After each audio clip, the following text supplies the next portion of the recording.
Hola, ¿cómo estás? De vuelta yo para comentarte un tema que se puso de moda hace unos días y que tiene que ver con otro tema de la agenda con el que nos viven bombardeando y mandando información muy difícil de analizar. Y tiene que ver con el cambio climático. La industria de este cambio climático hace unos días determinó que el 3 y 4 de julio del 2023 fueron los días más calurosos en la historia del planeta en 125.000 años. Esta medición o esta cifra surgió de la Universidad de Maine, del Centro de Análisis de Climatología, que utiliza una mezcla entre datos satelitales actuales de temperatura, estaciones terrestres de medición y modelos computacionales que estiman el clima. Por supuesto, los medios argentinos se hicieron eco inmediatamente de la noticia, como no, poner en titulares de tapa las cuestiones más catastróficas, sin investigar demasiado la noticia y sin explicarle a la gente qué es lo que estaban diciendo cuando decían que estos 62.6 grados Fahrenheit, que equivalen aproximadamente a unos 17 grados centígrados, fueron la temperatura más alta en 125.000 años. En primer lugar, cada vez que escuches hablar de cambio climático, de crisis del clima, cualquiera sea la relación con esta agenda, tenés que tener en cuenta que el tema es tremendamente complejo y que ni siquiera los científicos se ponen de acuerdo respecto de cuál es la verdad sobre el tema. Como todo tema complejo, yo tampoco soy experta, simplemente quizás he leído un poco más que vos. Nos cuesta mucho entenderlo y tiene muchas aristas para analizar. Pero con respecto a esta noticia puntual del 3 y 4 de julio como los días más cálidos, te voy a decir algunas cosas que hacen sentido común.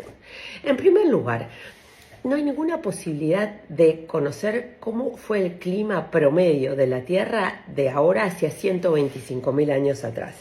No tenemos la más mínima idea de cómo era el clima en materia precisa, la temperatura promedio global hace esa cantidad de años.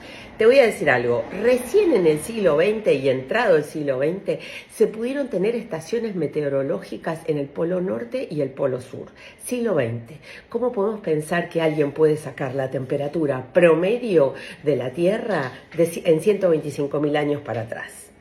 En segundo lugar, la temperatura promedio, decir que la temperatura global promedio de la Tierra suena a un concepto mucho más político que científico.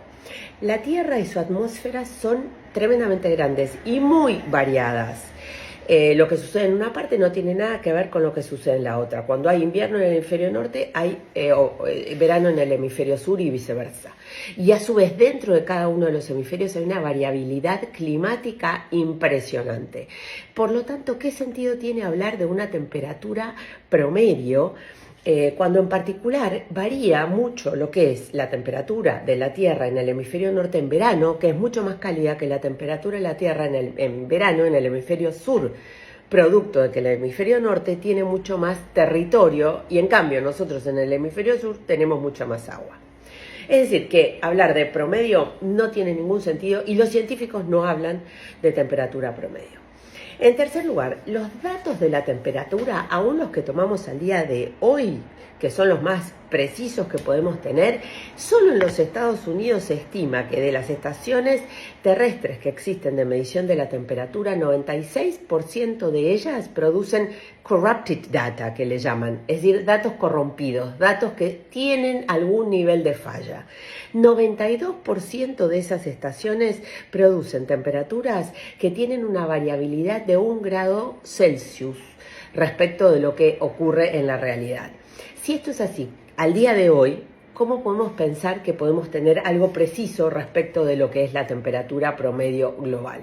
Y además, esas estaciones de temperatura, de medición de temperatura, están colocadas en las partes más pobladas de la Tierra, siendo que las despobladas son la mayoría y probablemente las que tienen menor temperatura. Esas áreas despobladas de menor temperatura no están siendo consideradas en este famoso promedio que han hecho.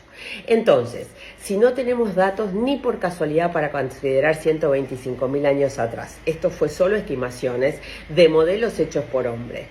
Si no tiene sentido hablar de temperatura promedio porque la Tierra y su atmósfera es amplia, variada, diversa y produce diferentes temperaturas de acuerdo a la estación y el hemisferio en el que nos encontremos.